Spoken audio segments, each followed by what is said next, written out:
TB Jayachandra ಮನವೊಲಿಕೆ ಯತ್ನ ಯಶಸ್ವಿಯಾಗಿದೆ. ಕಾಂಗ್ರೆಸ್ನಲ್ಲಿ ಅಸಮಾಧಾನಿತ ಅಂದ್ರೆ ಸಚಿವ ಸ್ಥಾನ ಸಿಗದೆ ಅಸಮಾಧಾನಿತ ಹಿರಿಯ ಶಾಸಕರುಗಳಲ್ಲಿ ಟಿಬಿ ಜಯಚಂದ್ರ ಕೂಡ ಒಬ್ಬರು. ಅವರನ್ನ ಮುಖ್ಯಮಂತ್ರಿ ಡಿಕೆ ಶಿವಕುಮಾರ್ ಮನವೊಲಿಸಿದ್ದಾರೆ. ನಮ್ಮ ಎಲ್ಲಾ ಸಮಸ್ಯೆಗಳ ಬಗೆಹರಿದಿವೆ, ನಾಳೆಯಿಂದ ಕೆಲಸ ಶುರು ಮಾಡ್ತೇನೆ. ಆಗಸ್ಟ್ 13ರಿಂದ ಅಸೆಂಬ್ಲಿ ಶುರುವಾಗುತ್ತೆ, ಯಾವ ರೀತಿ ಸದನ ನಡೆಸಬೇಕು ಅಂತ ಚರ್ಚೆ ಮಾಡಿದ್ವಿ ಅಂತ ಜಯಚಂದ್ರ ಹೇಳಿದ್ದಾರೆ.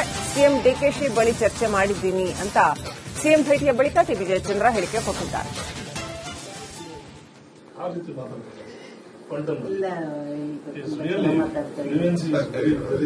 ನಾನಂತೂ ನೋಡ್ತಾ ಇರ್ತೀನಿ.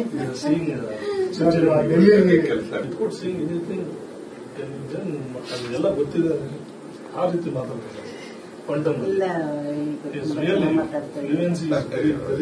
ನಾನಂತೂ ನೋಡ್ತಾ ಇರ್ತೀನಿ.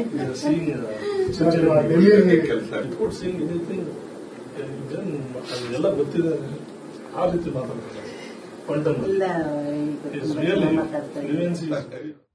ನೋಡಿ, ಅವರು ನಮ್ಮ ಪ್ರೋ ಟೈಮ್ ಸ್ಪೀಕರು ಮುಖ್ಯಮಂತ್ರಿಗಳು ಸ್ಪೀಕರ್ ಮನೆಗೆ ಹೋಗಬೇಕು, ಸ್ಪೀಕರ್ ಆಫೀಸ್ಗೆ ಹೋಗಬೇಕು. ಸ್ಪೀಕರ್ ಬೇರೆ ಕಡೆ ಬರಂಗಿಲ್ಲ, ಅವರಿಗೆ ಆದಂತ ಒಂದು ಸ್ಥಾನಮಾನ ಇರ್ತದೆ. ಈಗ ಪ್ರೋ ಟೈಮ್ ಸ್ಪೀಕರ್ ಅಂತೇಳಿ ಗವರ್ನರ್ ಅವರು ಅವ್ರನ್ನ ನಾಮಿನೇಟ್ ಮಾಡಿದ್ದಾರೆ.